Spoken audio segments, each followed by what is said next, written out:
하나님께서 우리 모두에게 새로운 달 10월을 주셨습니다. 이제 완연한 가을이죠. 가을은 겨울을 준비하는 계절입니다. 겨울을 겨울에 준비할 수는 없으니까요. 아마 농부에게 있어서 가을은 가장 열심히 일해야 하는 계절일 것입니다. 가을의 겨울을 잘 준비한 사람은 편안하고 풍족한 겨울을 지내게 될 것이고, 가을의 게으름 부린 사람은 힘든 겨울을 보내게 될 것입니다. 계절의 겨울은 가을에 이어서 오지만 인생의 겨울은 언제 올지 모릅니다. 그러나 나이가 많든지 젊든지 상관없이, 건강하든지 병든지 상관없이 언제나 우리는 인생의 겨울을 준비해야 합니다. 언제 내 육체의 생명이 끝나도 기쁨으로 주님 품에 안길 수 있는 분명한 구원의 확신을 가지고 살아야 됩니다. 언제 주님 오시더라도 마라나타, 나의 주여 오시옵소서, 주님 재림을 맞이할 준비가 되어 있어야 합니다. 특별히 가을을 맞이하면서 우리 인생의 겨울을 잘 준비할 수 있는 지혜를 얻는 복된 믿음의 사람들 다 될 수 있기를 간절히 기원드립니다.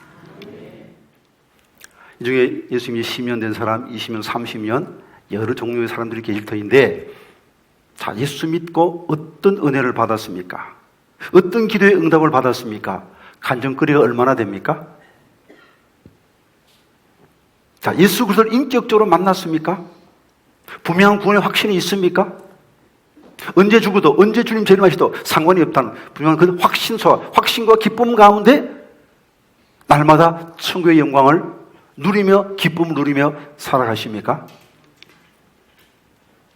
이번 질문을 바꿔보겠습니다.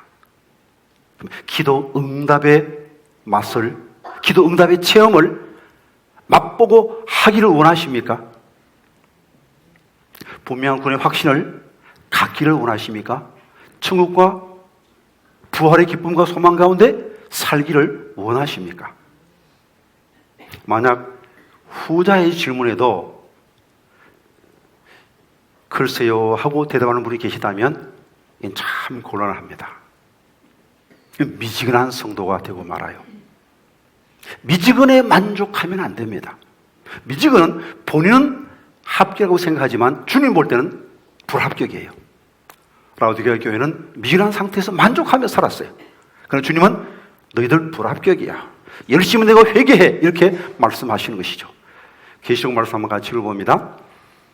내가 내 행위를 아노니 내가 차지도 아니하고 뜨겁지도 아니하도다. 내가 차든지 뜨겁든지 하기를 원하노라. 내가 이지하여 뜨겁지도 아니고 차지도 아니 내 배에서 너를 토하여 내버리리라. 정말 징계하노니 그러므로 내가 열심을 내라, 회개하라. 볼지어다 내가 문 밖에 서서 두드리노니 누구든지 내 문을 닫고 문을 열면 내가 그에게로 들어가 그와 더불어 먹고 그는 나와 더불어 먹으리라. 주님을 내 마음속에 모셔드려서 주님과 함께 먹고 마시는 단계까지 나가야 되는 거예요. 멀찍이서 구경만 하는 단계는 불합격입니다. 주님과 함께 음식을 먹으려면, 함께 맛보려면 더 가까이 다가가야 한다는 것이죠. 자, 우리 시편 34편 말씀 한번 같이 펴보십시오. 이 위에 보면 다윗이 아비멜렉 앞에서 미친 채 하다가 쫓겨나서 지은 시라 이렇게 기록되어 있죠. 이것은 다윗의 간증과 같은 시입니다. 그런데 여기는 아비멜렉 앞에서 미친 채 하다가 쫓겨났다, 그렇게 기록하고 있고, 사무엘상 21장에 보면 가드왕 아기스 앞에서 미친 척했다, 그렇게 기록되어 있죠. 성경이 이게 틀린 것인가 그렇게 생각할 수 있겠는데, 아비멜렉은 보통 명사고 아기스는 고유 명사입니다. 지역에 따라서 최고 통치자를 가르치는 명칭이 다를 수 있죠. 애굽에서는 바로고 몽골에서는 칸이고 브레스에서는 아비멜렉이라 부르는 거예요. 그래서 아비멜렉, 아기스 같은 사람입니다.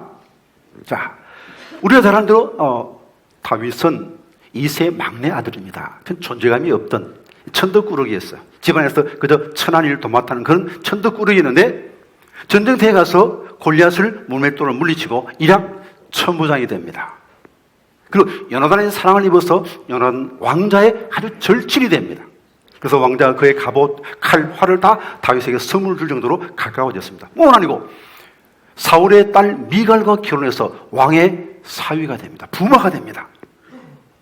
그리고 전쟁이 일어나서 전쟁하는 때마다 매번 성전합니다. 돌아올 때면 여인들이 소리질러 외칩니다. 사울이 죽인 자는 천천히요, 다윗이 죽인 자는 만만이로다. 얼마나 다윗이 기분이 좋았겠습니까?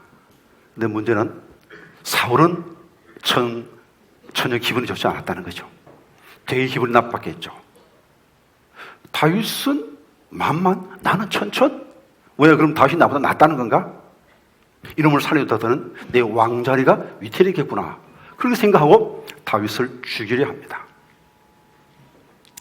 사울이 악귀에 걸려서 고통중에 있을 때 다윗이 수금을 타면 악귀가 나갔어요.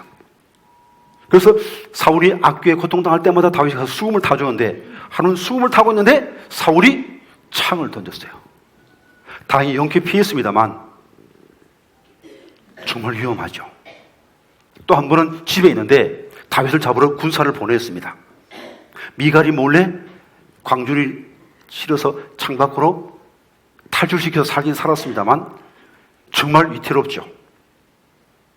이제 올 초가 되면 왕과 고관들이 함께 모여서 식사하면서 또 군사 작전을 세우고 그러는데 다윗이 아무래도 분위기가 심상치 않습니다. 가면 잡힐 것 같습니다. 그래서 요나단 왕제에게 부탁합니다. 왕자님이 한번 보시고 제가 참석해도 좋을지 참석하면 안 될지 좀 알려 주십시오. 그런데 가보니까 다윗을 죽이려 한 것이 분명합니다. 그래서 요나단이 빨리 피신하라. 그래서 자기 신복 몇 명과 함께 도망을 치는 거예요. 제사장들의 땅인 노베 가서 대제사장 아히멜렉을 만납니다. 아마도 아히멜렉을 만나서 하나님의 인도함을 구하기 위해서 갔을 거예요. 근데 가서 보니까 사울의 목자장인 도액이 떡 버티고 있습니다. 도액을 보는 순간 가슴이 철렁 내려앉습니다. 아이쿠, 들켰구나. 틀림없이 저 사람이 사울에게 일러주지 않겠습니까? 그 정신없이 막 도망치는 거예요. 어디로 도망칠까? 유대 땅 어디를 가도 안전한 곳이 없습니다. 사방에다 사울의 첩자가 깔려 있겠죠. 그래서 안전한 곳으로 가자. 어딜까? 그러니까 와서 적진이다. 그래서 사울의 적이 있는 곳 블레셋 땅으로 가기로 마음먹은 겁니다. 지금 다윗은 사울의 적이 되어버렸습니다. 적의 적은 친구지요. 그렇게 생각하고 내가 블레셋 땅에 가면 블레셋 사람이 사울을 미워하기 때문에 나를 지켜줄 것이다. 정식 망명 받아줄 것이다. 그렇게 생각했습니다. 그래서 가드 땅으로 갔습니다. 가드는 골리앗의 고향입니다. 그러나 이미 그것은 3년 전 일이고 아마 사람을 다 잊어버렸을 것이다. 그렇게 생각했겠죠. 그런데 웬걸 가니까 아기스는 아주 용맹한 군인 몇 명이 자기에게 충성을 맹세하니까 기분이 좋았어요. 그런데 신하들이 들고 일납니다. 임금님, 지금 정신이 있는 겁니까? 없는 겁니까? 저 사람이 누굽니까? 바로 골리앗을 죽인 우리의 철천지 원수가 아닙니까? 다윗이 죽인 자는, 사울이 죽인 자는 천천히요, 다윗이 죽인 자는 만만이로도 하는 바로 그 사람 아닙니까? 어떻게 저 사람을 맞아들이려 하십니까? 그래서 아기스, 그러나 눈치를 보니까 아기스 마음이 변한 것 같습니다. 분위기가 심상치 않습니다. 까딱에다는 목이 달아나게 생겼습니다. 열을 피해서 호랑이 굴 속에 왔구나. 아차, 내가 실수했구나. 그 순간 다윗은 하나님께 기도했겠죠. 계속 좋은 일만 생기니까 마음이 교만해졌습니다. 전처럼 겸손히 기도하지 못했습니다. 하나님을 바라보지 못했습니다. 사람 바라보고 자기 바라보고 세상 바라보다가 하나님과 조금 거리가 멀어졌어요. 그래서 목숨이 위태로울 때 하나님의 품에 숨지 아니하고 하나님의 도움을 구하지 아니하고 아기스의 품을 찾아온 겁니다. 이스라엘 왕으로 기름 부은 자가 자기 생명을 유지하기 위해서 하나님의 품을 떠나서 이방인의 왕 품에 안긴다. 있을 수 없는 일이지 않습니까? 하나님, 제가 배은 망덕했습니다. 제가 믿음이 없었습니다. 제가 불중했습니다. 마음속으로 회개하면서 절박하게 하나님 살려주십시오.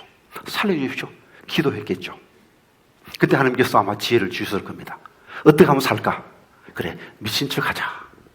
그래가지고는 갑자기 옷을 벗어버리고 머리를 후루 헤치고 그 침을 질질 흘려요. 숨이 막 침이 질질 흘러내립니다. 대문을 막 두드리면서 막 대문을 막 걸실을 쓰듯이 막 거적거립니다. 아기스 왕이 가만 보니까 미쳤거든요. 미치도 단단히 미쳤습니다. 야, 우리나라에 미친놈이 적어서 저놈 데려왔냐? 당장 쫓아내! 그래가지고 다윗은 구사일생으로 살게 된 겁니다. 꼼짝없이 죽는 줄 알았는데 살았습니다. 다윗이 연기를 잘해서 그랬을까요? 가만 생각하면 말이 안 돼요. 어제까지 멀쩡하던 사람이 갑자기 미칩니다. 말이 됩니까? 그런데 하나님께서 다윗의 기도를 들으시고 아기새의 판단적 눈을 어둡게 만들어버린 겁니다. 그래서 살았습니다. 너무너무 고맙죠. 그래서 하나님께 감사의 시를 쓴 것이 바로 시편 34편입니다. 범죄한 다윗, 하나님을 바라보지 못하던 다윗, 배은망덕한 다윗의 기도를 들으시고 그 죄인의 기도를 들으시고 다윗을 죽음에서 건져주신 그 좋으신 하나님, 그 하나님이 바로 우리가 믿는 하나님이십니다. 같은 하나님이에요. 그러므로 우리도 비록 깨끗하게 살지 못했지만, 정말 성스럽게 살지 못했지만 우리가 죄를 회개하고 하나님의 도움을 구하면 하나님께 우리에게 선을 베풀어 주시는 것입니다. 그럼 우리가 어떻게 하면 다윗처럼 하나님의 선하심을 맛보는 삶, 하나님의 선하심을 체험하는 삶을 살 수 있을까요? 첫 번째로는 은혜의 하나님을 바라보아야 합니다. 본문 3절에서 5절까지 같이 읽어봅니다. 나와 함께 여호와를 광대하시다 하며 함께 그의 이름을 높이세.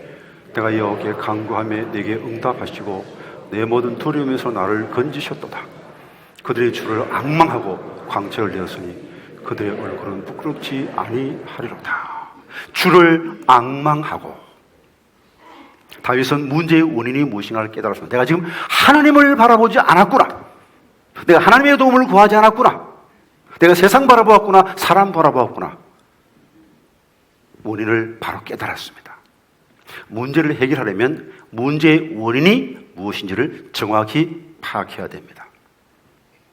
누가복음 15장에 탕자의 비유가 나오는데, 탕자가 돼지치기를 하다가 흉년 들어서 꼼짝없이 굶어 죽게 생겼습니다.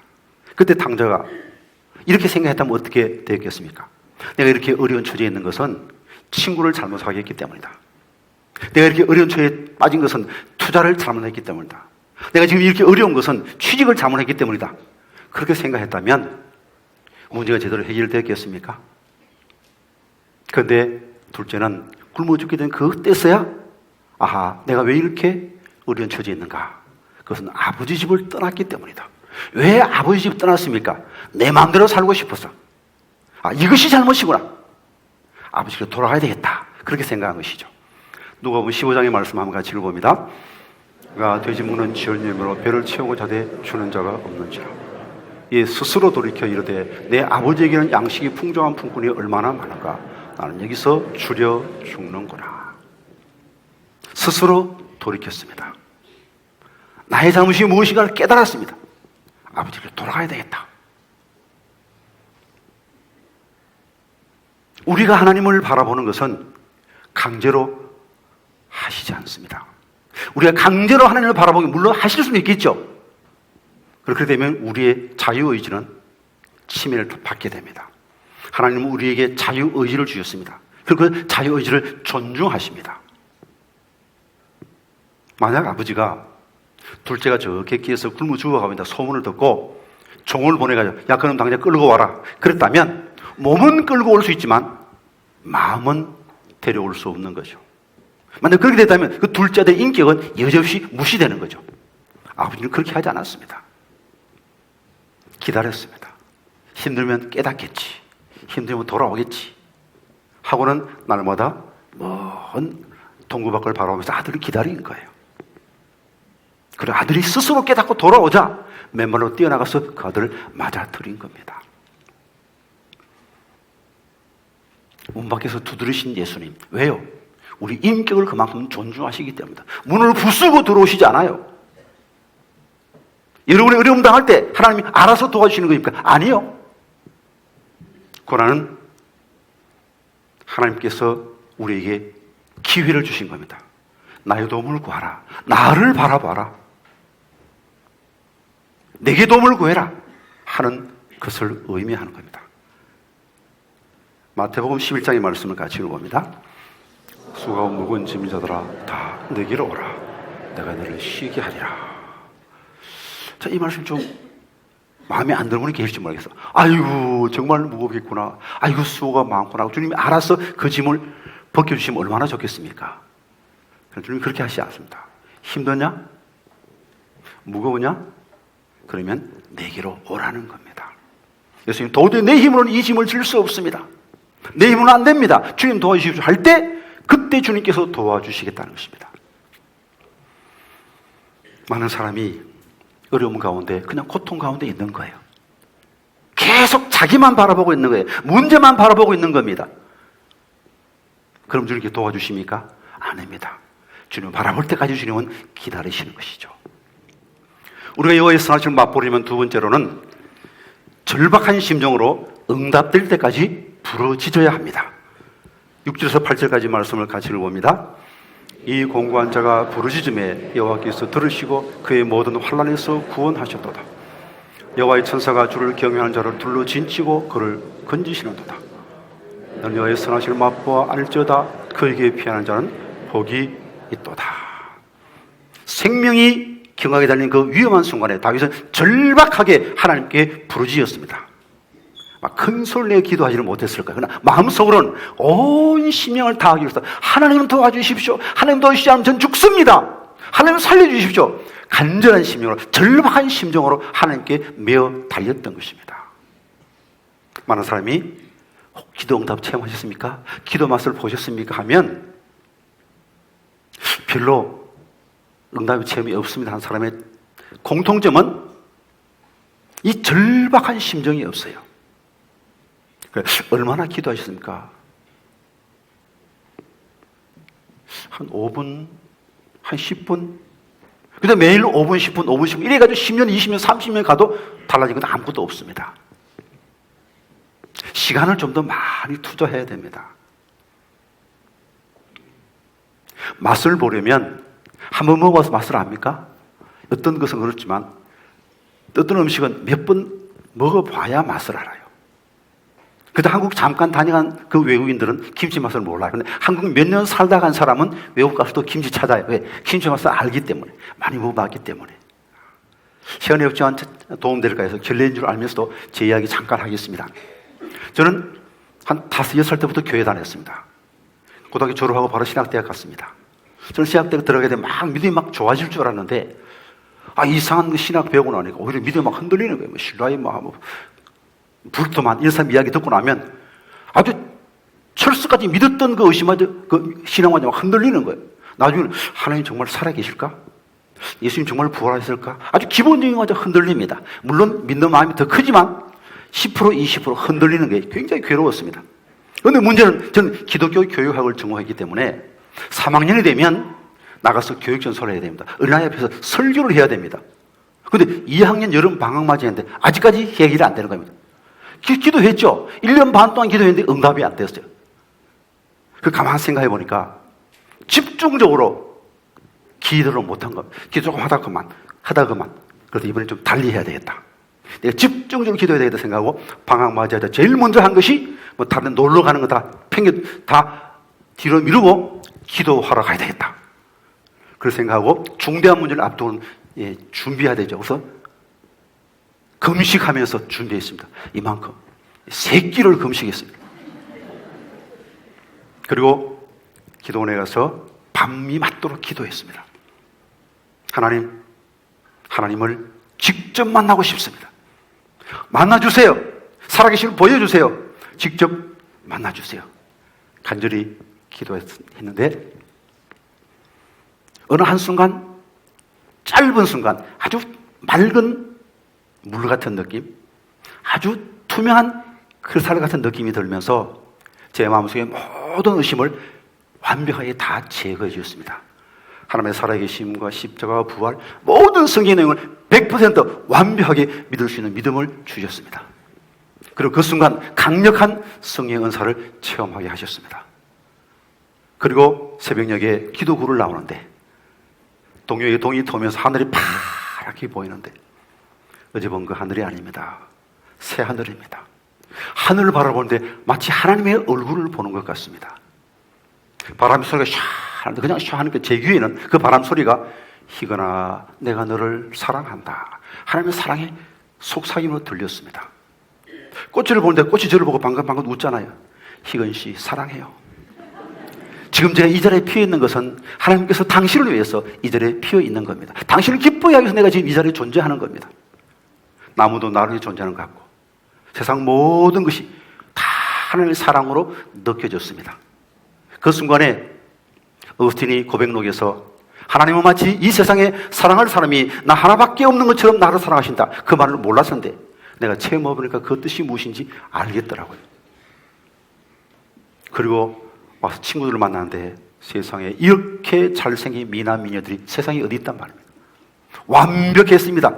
다 사랑스러웠습니다. 세상이 달라 보였죠.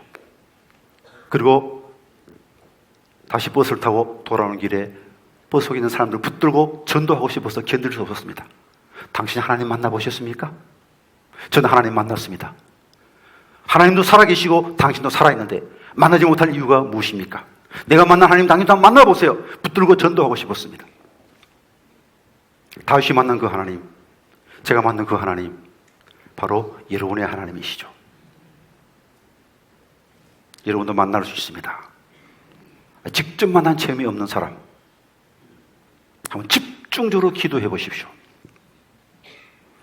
하나님 분명히 우리에게 약속하셨습니다. 잠언 8장 이하의 말씀을 예레미야 29장 말씀, 시편 40편 말씀 한번 같이 읽어봅니다. 나를 사랑하는 자들이 나의 사랑을 입으며 나를 간절히 찾는 자가 나를 만날 것이니라.